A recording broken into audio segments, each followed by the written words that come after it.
Bismillahirrahmanirrahim. Assalamualaikum. Apa kabar para pejuang kumlot? Kali ini saya akan membahas mata kuliah pengantar pendidikan anak berkebutuhan khusus yang dibimbing oleh Bapak Arif Fatoni.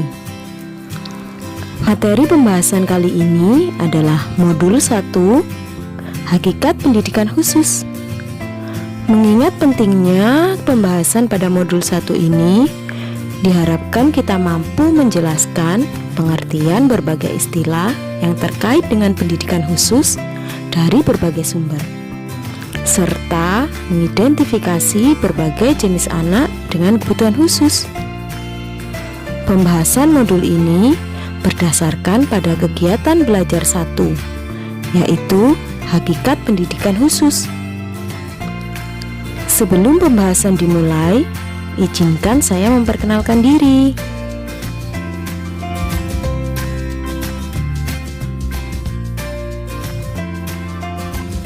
Sebelum mulai pembahasan, berikut saya tampilkan peta konsep kegiatan belajar 1.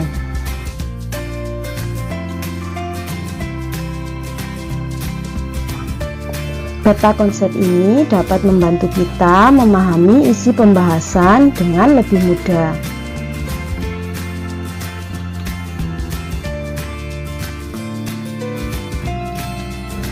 Sekarang pembahasan kita yang pertama adalah definisi berbagai istilah.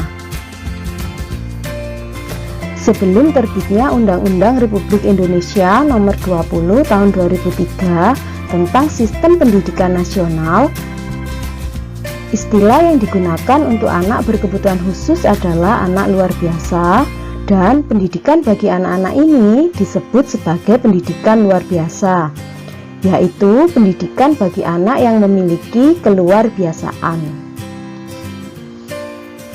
Sejak berlakunya UU Nomor 20 Tahun 2003 tentang Sisdiknas, maka digunakan istilah pendidikan khusus yang menurut pasal 32 ayat 1 merupakan pendidikan bagi peserta didik yang memiliki tingkat kesulitan dalam mengikuti proses pembelajaran karena kelainan fisik, emosional, mental, sosial, dan atau memiliki potensi kecerdasan dan bakat istimewa.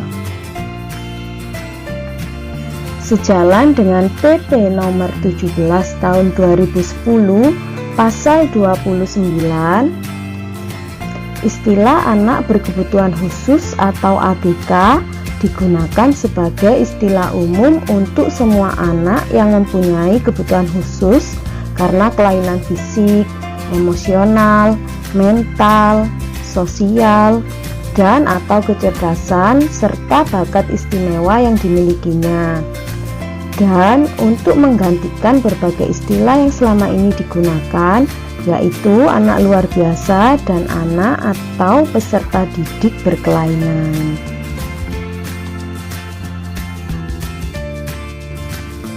Selanjutnya, terdapat klasifikasi anak dengan kebutuhan khusus berdasarkan jenis penyimpangannya menurut Mulyono Abdul Rahman. Yang pertama adalah kelompok yang mengalami penyimpangan atau kelainan dalam bidang intelektual dan terdiri dari anak yang luar biasa cerdas atau intellectually superior dan anak yang tingkat kecerdasannya rendah atau yang disebut tunagrahita. Selanjutnya, kelompok yang mengalami penyimpangan atau keluarbiasaan yang terjadi karena hambatan sensoris atau indera, terdiri dari anak tunanetra dan tunarungu. Yang ketiga, kelompok anak yang mendapat kesulitan belajar dan gangguan komunikasi. Yang keempat, kelompok anak yang mengalami penyimpangan perilaku, yang terdiri dari anak tunalaras dan penyandang gangguan emosi. Di sini termasuk juga autis. Dan yang terakhir, kelompok anak yang mempunyai keluarbiasaan atau penyimpangan ganda atau berat, dan sering disebut sebagai tunaganda. Kemudian ada juga klasifikasi anak dengan kebutuhan khusus berdasarkan arah penyimpangannya. Jenis kebutuhan khusus ini dapat dibagi menjadi dua kategori, yaitu kebutuhan khusus yang terkait dengan kondisi di atas normal dan kebutuhan khusus yang terkait dengan kondisi di bawah normal. Kebutuhan khusus yang terkait dengan kelainan di atas normal merupakan kondisi seseorang yang melebihi batas normal dalam bidang kemampuan. Anak atau orang yang mempunyai kelebihan seperti ini disebut sebagai anak berbakat, atau dalam bahasa asing disebut sebagai gifted and talented person. Jenis-jenis kelainan di bawah normal adalah yang pertama, tunanetra. Tunanetra berarti kurang penglihatan. Istilah ini dipakai untuk mereka yang mengalami gangguan penglihatan yang mengakibatkan fungsi penglihatan tidak dapat dilakukan.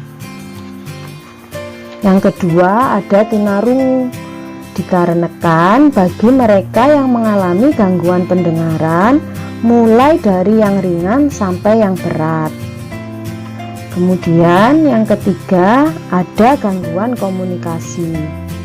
Merupakan gangguan yang cukup signifikan karena kemampuan berkomunikasi memungkinkan seseorang untuk berinteraksi dengan orang lain.